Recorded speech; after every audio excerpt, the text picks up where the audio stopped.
পরিপূর্ণ তৃপ্তি নিয়ে কুঁড়ে ঘরে থাকাও ভালো। অতৃপ্তি নিয়ে বিরাট অট্টালিকায় থাকার কোনো সার্থকতা নেই। কথাটি চিরন্তন সত্য, কিন্তু আমরা মানি কজন? আমাদের যার যা কিছু আছে তা নিয়ে আমরা সন্তুষ্ট নই। একবার একটি চাহিদা পূরণ হলে নতুন একটি চাহিদা তৈরি হয়। মানুষ যত বেশি পায় তত বেশি চায়। এই চাহিদা পূরণ না হলে মানুষ হতাশ হয় এবং অবসাদগ্রস্ত হয়ে পড়ে। অনেক সময় এই হতাশা থেকে মানুষ ভুল সিদ্ধান্তও নিয়ে থাকে। চাহিদা মানুষের একটি গভীর এবং বাস্তবসম্মত পর্যবেক্ষণ, যা মানুষের লোভ বা আকাঙ্ক্ষার অসীম প্রকৃতিকে তুলে ধরে।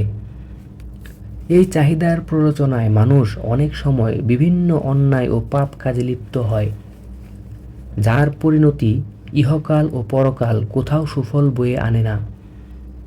তাই আমাদের অল্পতে সন্তুষ্টি খুঁজে নিতে হবে, এতে আমাদেরই মঙ্গল।